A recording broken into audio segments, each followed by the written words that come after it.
season winds down, of course, so do the temps, but you can extend your outdoor evenings in comfort with some outdoor fireplaces. So, Sarah, you're back now with some great options at every price point. Yes, we've got things here ranging, I think, from $50 to $500 in that range. Good. Yeah, but there's something for every space or every function, right? Yes. But the thing you want to think about before you're even going shopping is you want to make sure that you find the right spot for your fire pit. So you want to make sure that there are no overhanging branches if you have a beautiful backyard with some trees and that sort of thing. If there are, you need to trim them back. You also want to make sure that it's on a safe surface. So ideally concrete, stone patios. Yeah, that's what you're looking for, unless you're at a cottage situation and you're building something on a beach in the sand or something like that. But your city, suburbs, that's what you need to check out for sure.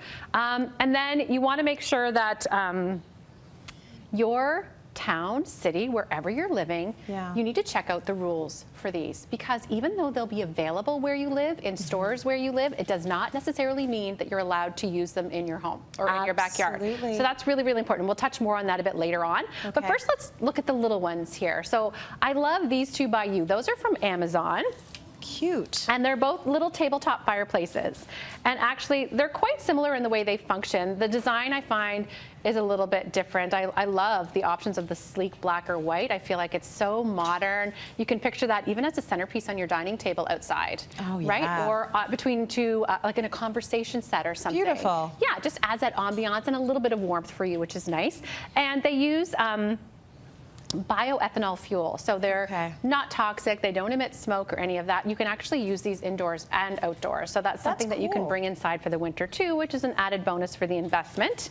Also good if you're short on space. So 100%. If you've just got your little veranda or your balcony, these are going to work well for that. Yeah, I agree. So let's move to something a little more heavy duty. Okay. And I love the idea of a heat lamp. You see these in restaurants and they're so great, and you think they must be incredibly expensive. They're really not that outrageous. You can pick one up for around a couple $100s. And if you use your outdoor space a lot, to me, that's completely worth it. And this one here can heat up to 115 square feet, which is like a 10 by 10 foot patio space. That's how much it heats up? Yeah. Wow. So you're going to cover a lot of space out there, right? So it could be, by your sofa or by your dining table, and it's just going to keep you cozy and warm so you can just stay out a little bit later as it gets cooler. Every time I see a restaurant with a patio with one of these, I'm like, smart move. It's the best. I hate being cold. Smart move. I hate being cold. I don't want to eat while I'm cold. I can't enjoy myself while I'm cold. You can't have cocktails when you're cold. You can't have cocktails when you're cold. You want to go home, your party's over, everybody wants to go inside. So this is what a great investment. Yeah, and again, it's really compact when you think about it. Yeah, right? it does not take up a lot of floor space, and it even has, speaking of drinks, a little spot here to rest, some snacks or some drinks or something like that, so you're standing by it too, which is a really good option. Way less money than I thought that would be. I was surprised too. Yeah, I know. I agree. So let's move into fire burning or wood burning vessels. These ones are really amazing because you're getting that smell of wood, and you feel like you're out there in nature. You really got to check on if you can have these in your neighborhood. Absolutely. You will get the ding dong, and it'll be the cops, and then it's like, oh, great. So check first before you. There are a lot of things that you need to check before you. And I want to say that these are my favorite option. Me too. I love the smell of a bonfire. I hate the idea of camping.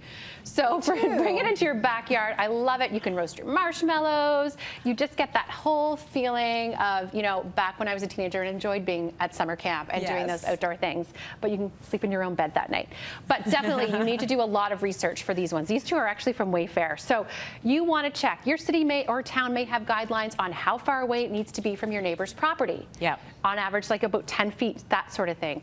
They'll also have rules of the times of day that you're allowed to burn. And you may be surprised of how early you need to turn that off, right?